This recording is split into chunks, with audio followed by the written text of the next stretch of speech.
band score 9 in IELTS speaking. How? আসসালামু আলাইকুম, আমি Mahadi Hasan global IT and language institute limited থেকে বলছি। আমি আজকে আপনাদেরকে দেখাতে চাই যে কিভাবে আপনি IELTS এর স্পিকিং মডিউলে 9-এ 9 তুলবেন। এটা কিভাবে সম্ভব? এক্স্যাক্টলি সম্ভব, কারণ হচ্ছে IELTS স্পিকিংয়ে ভালো স্কোর করার জন্য কিছু স্পিকিং ক্রাইটেরিয়া রয়েছে, অর্থাৎ এই ক্রাইটেরিয়াগুলো যদি আপনি 100% অ্যাপ্লাই করতে পারেন আপনার স্পিকিংয়ের সময়, অর্থাৎ আপনি যখন আপনার এক্সামিনারের সামনে আপনি যখন স্পিচ দিচ্ছেন বা হচ্ছে যে ইন্টারভিউটা দিচ্ছেন, ঠিক ওই মুহূর্তে যদি এই ক্রাইটেরিয়াগুলো আপনি 100% অ্যাপ্লাই করতে পারেন, সেক্ষেত্রে এটা নিশ্চিতভাবেই বলা যেতে পারে যে আপনি অবশ্যই 9-এ 9 পেতে সক্ষম হবেন, রাইট? এক্স্যাক্টলি বিষয়টা হচ্ছে, দেখেন যে আপনি ধরুন যখন কথা বলতেছেন বা আপনি যখন পরীক্ষা দিয়ে আসলেন, তখন আপনি কেউ 4 পাচ্ছে, কেউ 4.5 পাচ্ছে, কেউ 6 পাচ্ছে, 6.5, 7, 7.5। আসলে এই মার্কটা আসলে দেয় কিভাবে, নির্ধারণ করা হয় কিভাবে? এই ক্রাইটেরিয়াগুলো যদি আপনি জানতে পারেন, সেক্ষেত্রে অবশ্যই আপনি 9-এ 9 তুলতে পারবেন IELTS স্পিকিং মডিউলে। তো এই বিষয়টা নিয়ে আজকে আমরা কথা বলবো। তাহলে চলেন জেনে নেই যে কিভাবে আমাদেরকে মার্ক করা হয় বা কোন ক্রাইটেরিয়াগুলো আসলে ফলো করা হয়। তো সেই ক্রাইটেরিয়াগুলো নিয়ে যদি আমি আলোচনা করতে চাই, তাহলে ফার্স্ট অফ অল যে বিষয়টা চলে আসে সেটা হচ্ছে আমাদের এখানে টোটাল 4টা ক্রাইটেরিয়া রয়েছে। এই 4টা ক্রাইটেরিয়ার উপর ভিত্তি করে আপনাকে মূলত IELTS এক্সামিনার স্কোরটা দিয়ে থাকে বা মার্কটা করে থাকে বা অ্যাসেসমেন্ট করে থাকে আসলে বেসিক্যালি। সো এর মধ্যে যদি প্রথমটা নিয়ে কথা বলতে চাই, সেক্ষেত্রে আমাদেরকে বলতে হবে fluency and coherence. Fluency and coherence, এটা হচ্ছে আমাদের ফার্স্ট ক্রাইটেরিয়া। তার মানে আমরা যদি IELTS এর 9-এ 9 পেতে চাই, IELTS স্পিকিং এ, তো অবশ্যই আমাদেরকে এই ফ্লুয়েন্সি অ্যান্ড কোহিয়ারেন্স ব্যাপারটাকে 100% অ্যাপ্রোপ্রিয়েট রাখতে হবে বা ওকে করতে হবে। এরপরে সেকেন্ড যদি আমরা কথা বলি, সেক্ষেত্রে আমাদেরকে বলতে হবে ফ্লুয়েন্সি অ্যান্ড কোহিয়ারেন্সের পরে আমরা যদি কথা বলি, সেক্ষেত্রে আমরা বলবো লেক্সিক্যাল রিসোর্স নিয়ে।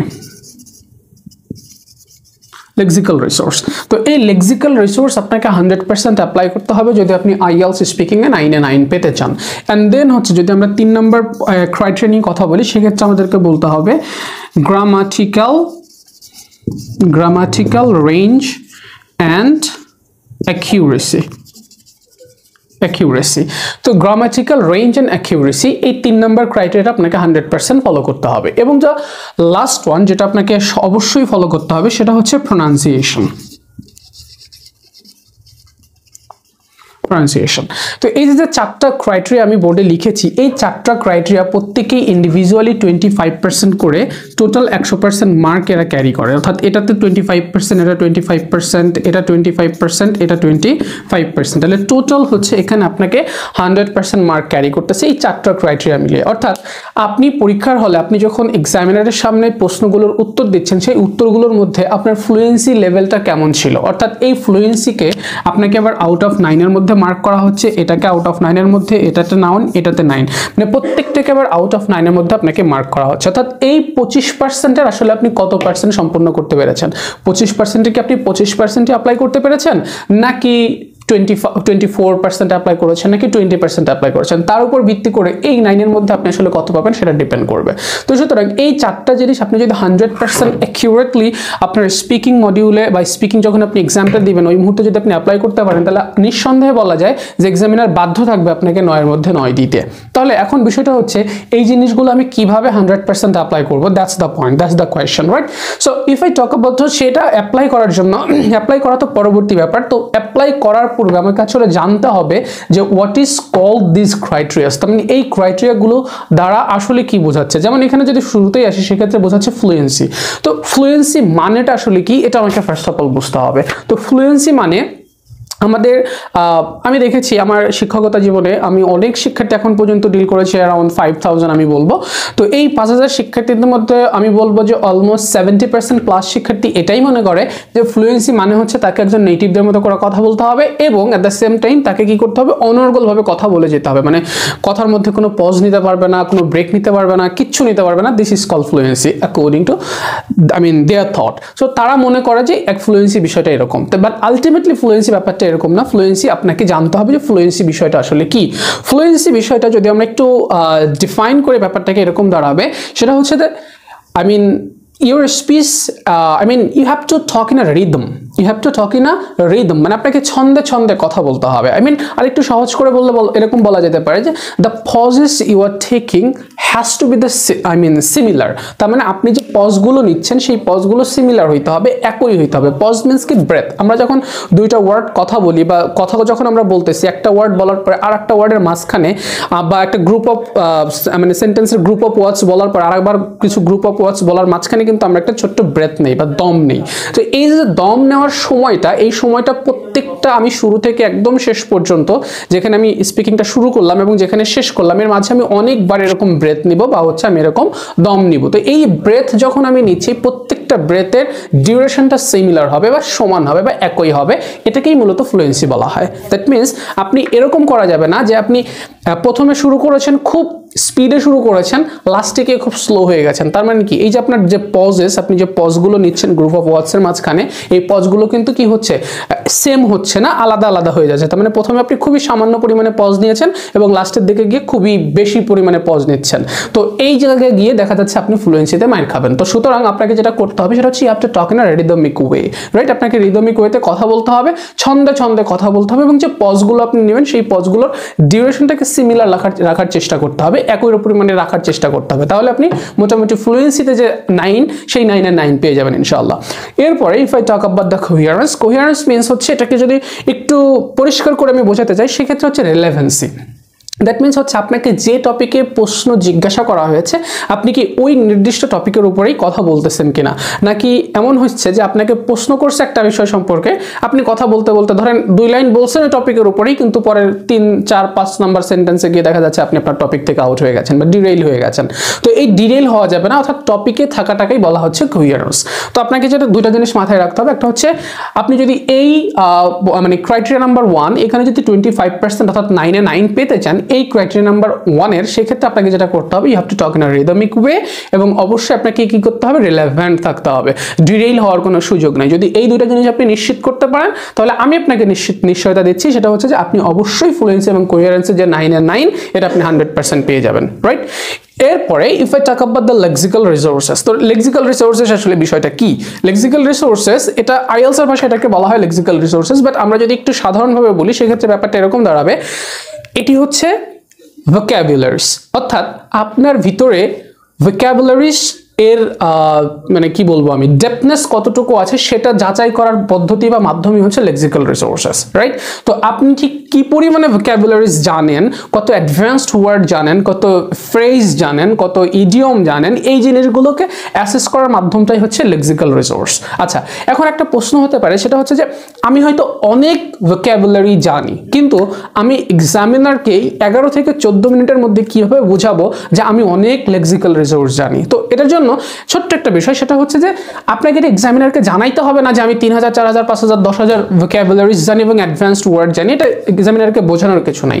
এটা হচ্ছে সিচুয়েশন, অর্থাৎ আপনাকে এক্সামিনার যে প্রশ্নগুলো করতেছে ওই প্রশ্নের উত্তরে আপনি আসলে কেমন ধরনের শব্দ ব্যবহার করতেছেন এটাই এক্সামিনারকে ফিল করাবে বা এক্সামিনারকে বোঝাবে যে আপনার ভিতরে আসলে ভোক্যাবুলারির ডেপথনেসটা কি পরিমাণে আছে বা এটার গভীরতা আপনার আসলে কতটুকু, বা আপনি কি পরিমাণে অ্যাডভান্সড ওয়ার্ড জানেন। সেই জিনিসটা আপনাকে যখন একটা প্রশ্ন করবে ওই একটা প্রশ্নের উত্তরে আপনি যে শব্দগুলো ব্যবহার করবেন ওই শব্দগুলো দেখেই এটা বলে দেওয়া সম্ভব যে আপনার ভিতরে আসলে লেক্সিক্যাল রিসোর্স কি পরিমাণে আছে, বা আপনি কি অ্যাডভান্সড ওয়ার্ড ইউজ করছেন কিনা, করতে পারেন কিনা, বা হচ্ছে যে ইডিয়ম ইউজ করতে পারেন কিনা, ফ্রেজেস ইউজ করতে পারেন কিনা, this are things, right?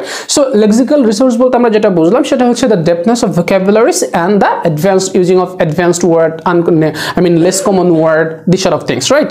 Idiom, phrases. আচ্ছা, এরপরে if I talk about the grammatical range and accuracy. So grammatical range বলতে আমরা বুঝতেই পারতেছি একটা সীমা, রাইট? একটা পরিধি। তো এই রেঞ্জ বলতে বোঝানো হচ্ছে আপনার ভিতরে আসলে গ্রামারের রেঞ্জটা কেমন আছে। যেমন ধরেন আপনি কোন একটা কথা বলতেছেন বা কোন একটা টপিকের উপরে কথা বলতেছেন, এক্সামিনার আপনাকে জিজ্ঞেস করেছে এবং আপনি কি করলেন, সেই টপিকের সম্পূর্ণ সিম্পল কিছু সেন্টেন্স ইউজ করে আপনি উত্তরটা বলে দিলেন। আপনি খুব ফ্লুয়েন্টলি বলেছেন, ফ্লুয়েন্সি অ্যান্ড কোহেরেন্স আপনার সঠিক ছিল, আপনি খুব রিদমিক ওয়েতে কথা বলেছেন, আপনি ডিরেইল হন নাই, ট্র্যাকে ছিলেন, সবকিছু মিলিয়ে আপনি কি করেছেন, লেক্সিক্যাল রিসোর্স ব্যবহার করেছেন, কিন্তু যতগুলো বাক্য আপনি তৈরি করেছেন প্রত্যেকটা বাক্যই ছিল সিম্পল বাক্য। তো যদি এরকম হয় মানে আপনি কোনো রেঞ্জ আনলেন না, গ্রামাটিক্যালের কোনো রেঞ্জ আনলেন না, কোনো পরিধি আপনি দেখাইলেন না, আপনি নির্দিষ্ট একটা গ্রামার ব্যবহার করেই, একটা সেন্টেন্স ব্যবহার করে আপনি কি করেছেন, বাক্য শেষ করে দিয়েছেন। তার মানে এইখানে আপনি 9 এখানে 9 পেলেও এখানে কিন্তু আপনি 9 পাচ্ছেন না। তার মানে আপনাকে কি করতে হবে, এই যে তখন আপনার ওভারঅল স্পিকিং এর 9 স্কোরটা কমে যাবে, রাইট? আচ্ছা, তাহলে আপনাকে কি করতে হবে, এই গ্রামাটিক্যাল রেঞ্জের মধ্যে আপনাকে বিভিন্ন ধরনের সেন্টেন্স প্যাটার্ন ব্যবহার করতে হবে। যেমন ধরুন আপনাকে সিম্পল সেন্টেন্স ব্যবহার করতে হবে, complex, compound, modifier, non modifier, active, passive, right? This sort of things. মানে এরকম যত ধরনের ভ্যারিয়েশন আছে এই ভ্যারিয়েশনগুলো আপনাকে এখানে আপনার স্পিকিং এর মধ্যে নিয়ে আসতে হবে। যদি আপনি নিয়ে আসতে পারেন তাহলে বলা যায় যে ইনশাআল্লাহ আপনি গ্রামাটিক্যাল রেঞ্জটার 100% মার্ক পেয়ে যাবেন। এরপর এটার সাথে আরেকটা পয়েন্ট রয়েছে, সেটা হচ্ছে অ্যাকিউরেসি। আপনি যে শুধুমাত্র সিম্পল, কমপ্লেক্স, কম্পাউন্ড সেন্টেন্স ব্যবহার করতেছেন এবং করলেই মার্কটা চলে আসবে, নট লাইক দ্যাট। বিষয়টা হচ্ছে এখানে আপনাকে অবশ্যই অ্যাকিউরেসি মেনটেন করতে হবে। অ্যাকিউরেসি মানে কি, যথার্থতা, মানে হচ্ছে যে আপনাকে যথাযথ জায়গায় যথাযথভাবে বিষয়গুলোকে অ্যাপ্লাই করতে হবে, সঠিকভাবে অ্যাপ্লাই করতে হবে। অ্যাকিউরেসি ঠিক রেখে আপনাকে ঠিক রেখে ব্যবহার করতে হবে, তাইলে আপনি অ্যাকিউরেসি মিনিংটা স্কোরটা পাবেন, রাইট? ওকে, এরপরে আমি যদি লাস্ট ওয়ান নিয়ে কথা বলি, সেটা হচ্ছে প্রনাউন্সিয়েশন। সো প্রনাউন্সিয়েশন এটা অত্যন্ত গুরুত্বপূর্ণ একটা জিনিস, এবং বাংলাদেশি আমরা যারা আছি, বিশেষ করে বাংলা ভাষাভাষী যারা আছি, তো আমাদের জন্য এটা অত্যন্ত ক্রুশাল। কেন ক্রুশাল? বিষয়টা হচ্ছে যে আমরা মনে করি যে প্রনাউন্সিয়েশনে আমি কখনোই 9 পাবো না, যেহেতু আমি বাংলাদেশে জন্মগ্রহণ করেছি। কিন্তু বিষয়টা কমপ্লিটলি একটা ভুল ধারণা। কারণ হচ্ছে ক্যামব্রিজ বলে বা হচ্ছে যে আইএলস অথরিটি বলে যে আপনাকে প্রনাউন্সিয়েশনে 9 পেতে হলে you don't need to be like a native speaker, I mean the American or Canadian. তাদের মতো হওয়ার কোনো জরুরিতা নাই, তাদের মতো হতে হবে না। আপনাকে যেটা করতে হবে সেটা হচ্ছে আইএলস যেটা বলে সেটা হচ্ছে যে pronunciation means your speech has to be easy and clear to understand. That's it. Very simple. Your speech has to be easy and clear to understand. যদি এই দুইটা জিনিস আপনি মেইনটেইন করতে পারেন, আপনি যে কথাগুলো বলতেছেন সেগুলো অনেক সহজ, সাবলীল হইতে হবে, এবং দ্বিতীয়ত easy to understand. That's it. এই দুটো জিনিস আপনি যদি কমপ্লিট মেইনটেইন করতে পারেন তাহলে আপনি প্রনাউন্সিয়েশনে 100% মার্কটা পেয়ে যাবেন। এবং এর সাথে আর দুইটা জিনিস আপনি যুক্ত করতে পারেন, সেটা হচ্ছে সাইলেন্ট লেটার্স এবং আরেকটা হচ্ছে কি stressed and non stressed word. এই তিনটা জিনিস যদি আপনি মেইনটেইন করতে পারেন সেক্ষেত্রে আপনি প্রনাউন্সিয়েশনে 100% মার্কটা পেয়ে যাবেন। তো এখন বিষয়টা হচ্ছে এতক্ষণ আমরা জানতে পারলাম যে এই চারটা ক্রাইটেরিয়া আসলে কি, মানে ফ্লুয়েন্সি, কোহিয়ারেন্স কি, লেক্সিক্যাল রিসোর্সটা কি, গ্রামাটিক্যাল রেঞ্জ অ্যান্ড অ্যাকিউরেসিটা কি, প্রনাউন্সিয়েশনটা কি, এটার ডিটেইল ব্যাখ্যাটা বুঝলাম যে এটা বলতে আসলে কি বোঝাচ্ছে। তার মানে এটা বুঝতে পারা মানে এটা না যে আপনি কিন্তু এগুলোকে 100% আপনার স্পিকিংয়ের মধ্যে অ্যাপ্লাই করতে পারেন, রাইট?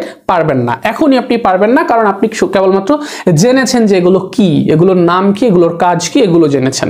কিন্তু এগুলোকে কিভাবে ব্যবহার করবেন, কিভাবে অ্যাপ্লাই করবেন আপনার স্পিকিংয়ের মধ্যে, এই জিনিসগুলো জানতে হলে আমাদের সাথেই থাকুন। আমি পরবর্তী ভিডিওতে দেখাবো যে কিভাবে এগুলোকে আপনি আপনার স্পিকিং এর মধ্যে অ্যাপ্লাই করবেন। দ্যাট মিন্স হচ্ছে ফ্লুয়েন্সি, অর্থাৎ একদম প্র্যাকটিক্যালি দেখাবো যে এই জিনিসগুলো কিভাবে একবারে মানে র্যান্ডমলি, ধরেন আপনি যখন ইংলিশে কথা বলতেছেন, এক্সামিনারের সামনে উত্তর দিচ্ছেন, তখন তো ডেফিনেটলি এই জিনিসগুলো একটা একটা করে ধরে ধরে মনে রাখা সম্ভব না। তো তখন কিভাবে ন্যাচারালি আমরা ব্যাপারগুলোকে আমাদের স্পিকিং এর মধ্যে নিয়ে আসতে পারি, অ্যাপ্লাই করতে পারি, এই জিনিসগুলো নিয়ে আমি পরবর্তীতে আরেকটা ভিডিও নিয়ে আসবো। দেখতে হলে, জানতে হলে সাথেই থাকতে হবে। আমাদেরকে লাইক, সাবস্ক্রাইব অ্যান্ড ফলো দিয়ে সাথেই থাকুন। ধন্যবাদ। আসসালামু আলাইকুম।